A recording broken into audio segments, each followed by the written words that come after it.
How's it going, everyone? Welcome back into another day of lovely MLB betting. It's a grind. We're in the dog days of summer right now, where really outside of the Club World Cup, some table tennis, not much to really bet on. I'm not a big WNBA better. I do like to watch it every now and then if someone gives me some picks.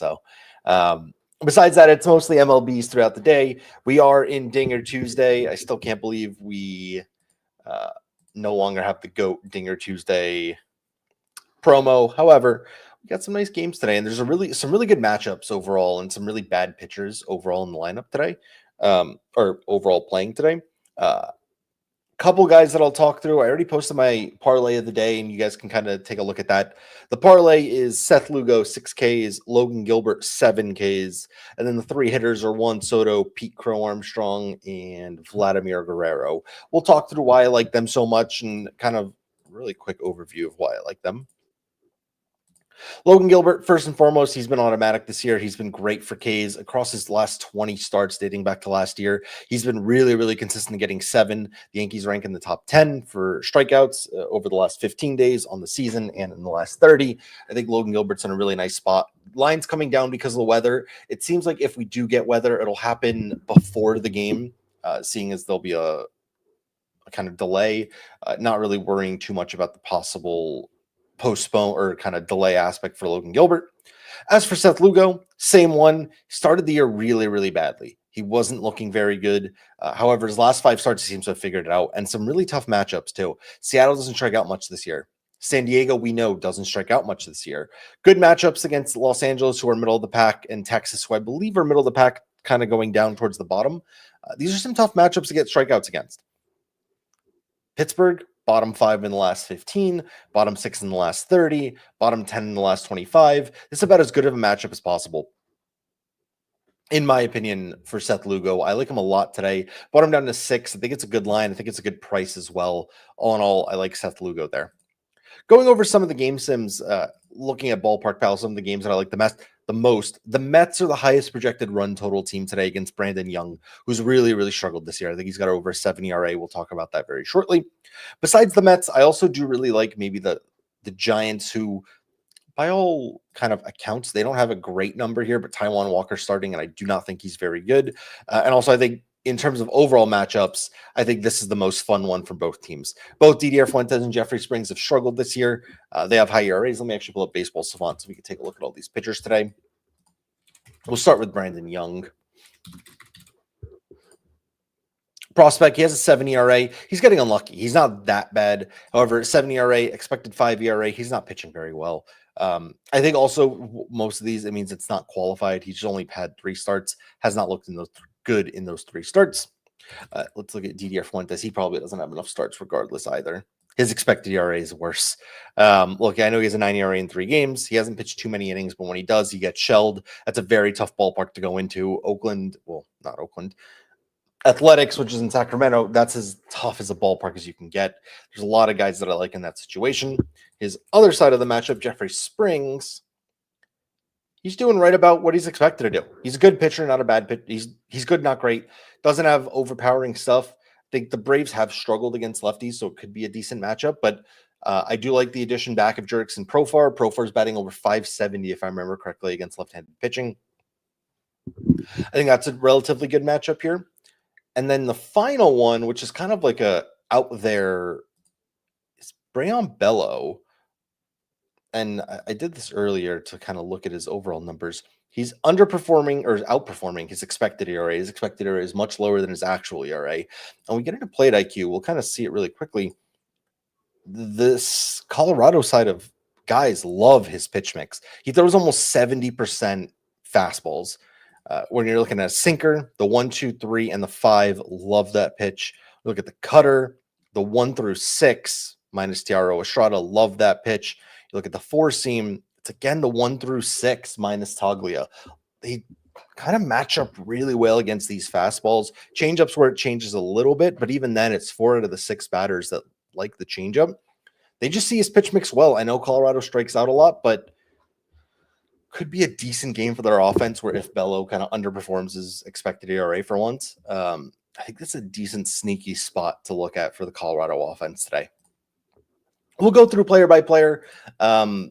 Of my favorites, at least, I think Juan Soto's got to be the guy on the Mets side of things. They look good. Jesse Winker back in the lineup, but Soto basically versus every pitch that Brandon Young throws. He's pretty good against them in the kind of elite of the elites category. Changeup's the only pitch that drops below 330. On the cutter, goes right back up. Similarly, if you look at his good little buddy outside of the splitter, Pete Alonso's kind of right there with him as well. I always like especially when you're going hits, runs, and RBIs, when the guys behind them look just as good as they do, typically is a good sign, right? You're going to need them to drive people in, do everything that's possible. So I think that's a pretty good spot for Pete Alonso. I think the Mets in general are in a good spot to put up some runs today against a pitcher who struggled this year. I like Ryan Pepio for K's. I've seen a pretty popular play today. He's much better at striking out left-handed batters, which there's going to be a lot of them in the lineup against him today. All in all, their team's mediocre, right? They don't have anyone that don't strike out at all, but they don't really have too many high K targets either. So it's a tough spot. I understand it. I like it, but I'll probably stay away from Pep on my own today. On the other side, Jonathan Aranda looks nice today, and he typically does against most right-handed pitchers. Basically anything you throw him, not the sinker. It's actually Kaimanaro against the sinker. And the changeup, he goes back looking good against. Flaherty has struggled Jesus Christ, has struggled of late. I think Aranda's in a nice spot today. I also think Logan Gilbert for K's. We talked about him. On the other side, though, I do like Cal Raleigh today. Wind blowing out, right field, short porch, good home run conditions, most home runs in the MLB this year. I think that's a fun one for Cal today. Trying to think who else I was going off of. I don't know if it's a sneaky one, but I do kind of like Yuri Perez as a not as likely K guy today. He's got incredible K stuff. We know he's got incredible K stuff going back to last year. He's still being ramped up. He's going to have a pitch count. He's not going to be fully stretched out, and he's not really going to go that long. So be careful with him, but we know he's got good K stuff. The Reds are a strikeout team. Got the mute button off in there. Sorry about that. I think Perez is in a nice, decent spot. And once again, for whatever reason, anytime we go up against righties, Ellie De La Cruz got a really, really good pitch mix. He sees every pitch that he throws really well. I think it's an okay spot for Ellie going off of a game where yesterday, I think his only hit came in the 9th inning and they weren't able to drive him in. So Kyle Stowers, again, I see him really popular today on X. I think he's in a great spot. Again, Great American's a very home run friendly ballpark. Nick Martinez has been giving up some big flies. I think he's in the top 10 or 5% of home runs per 9. Let me just look here.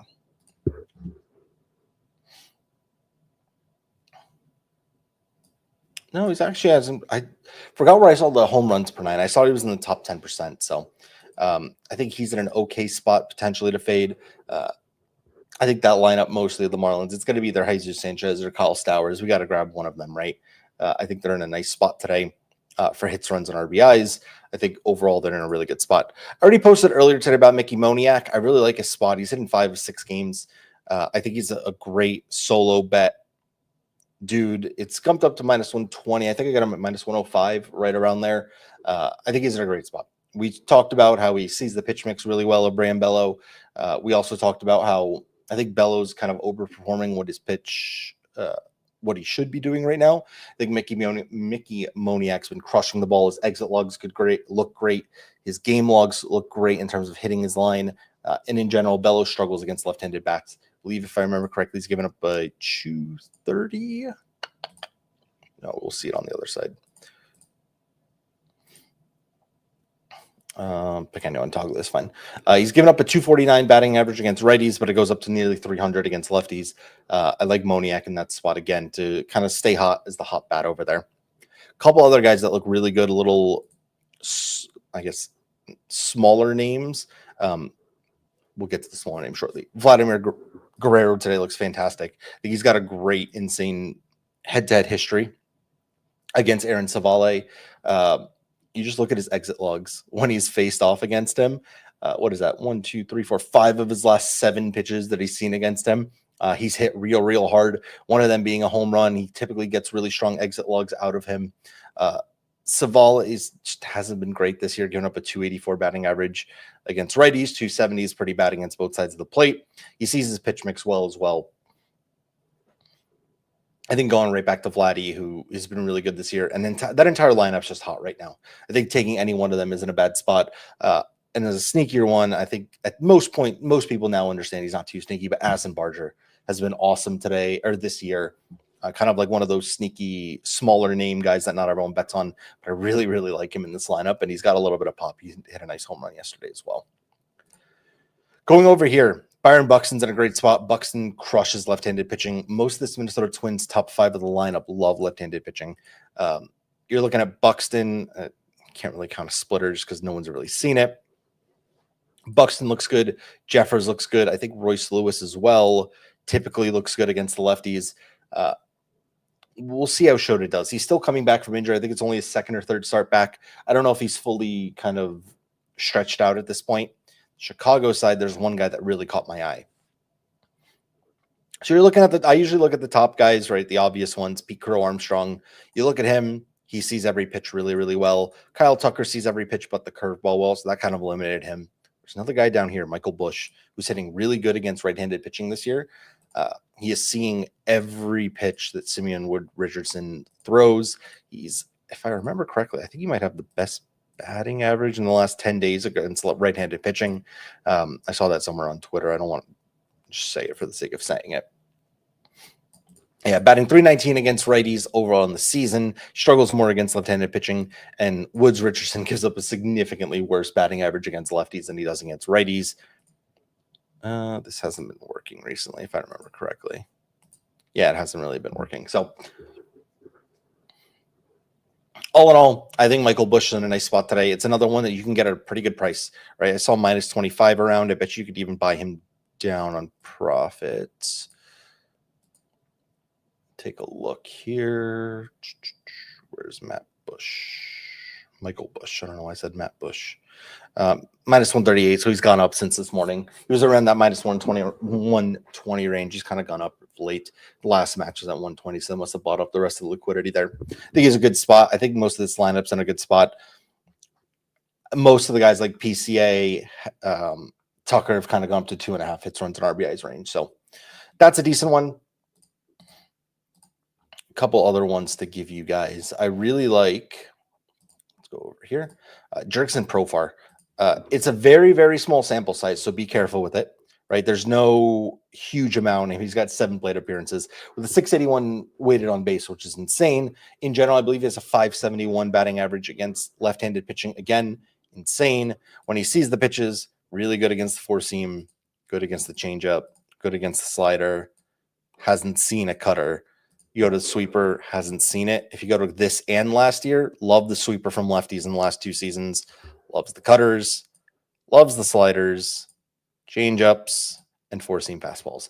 I like going. I don't typically like to go off of last season's numbers and data, but with Jurickson Profar, he's had how many games this year?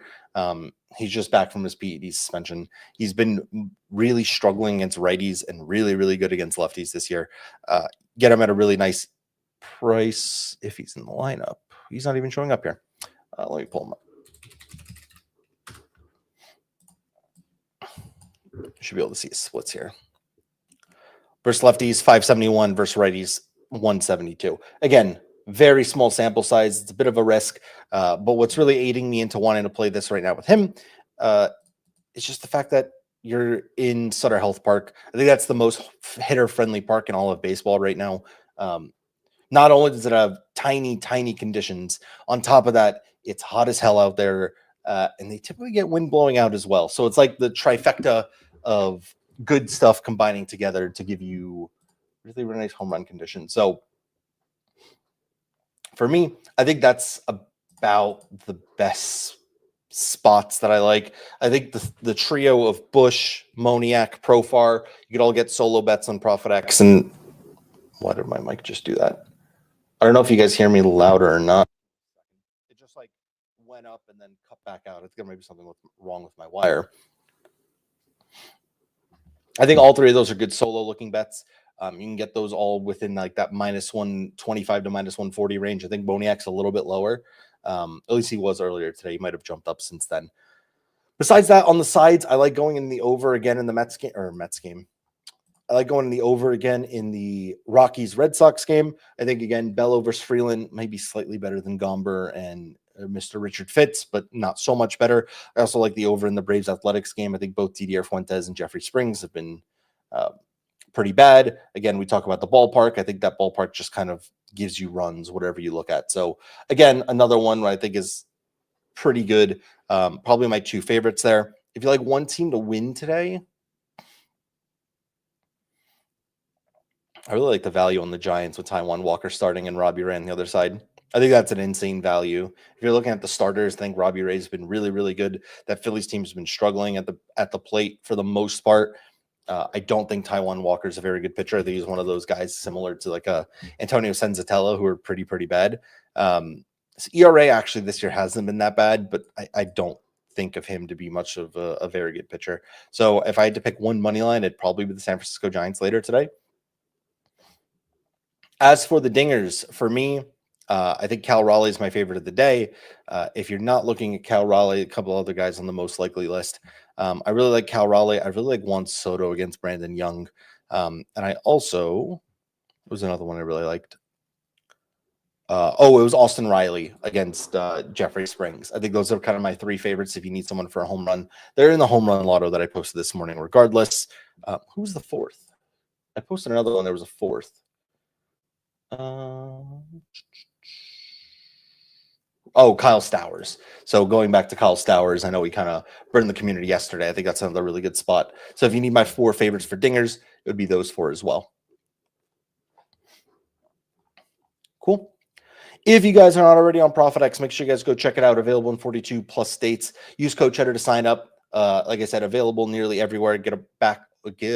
Get over 200 in bonus cash back across your first month, and obviously get access to what I believe is the best way to play. You get the best solo lines and really the best lines around. Available on ProfitX. If you guys aren't already, code Cheddar. It helps me and kind of helps support all the streams and everything like that as well. So I appreciate all of you guys here. I'm really, really excited to kind of get going through this. Again, MLB is a bit of a grind, but I'm happy to get one day closer to NHL. That's the end goal, right? Is getting one step closer to NHL. So I appreciate every single one of you guys hanging out with me today. I will be back. Tomorrow, same time, same place. Let me actually check. I want to make sure it's the games aren't too early. I know Wednesdays, Thursdays get a little hairy because of early games. Only a couple early games. I'll probably keep the stream at 4:00 tomorrow. That'll let us get through most of the slate. Most of the slate's still in the later days. But regardless, guys, I appreciate everyone hanging out with us today. I will be back tomorrow, same time again. And again, go check out ProfitX. Use code Cheddar. And I appreciate everyone hanging out with us here. Thanks, guys.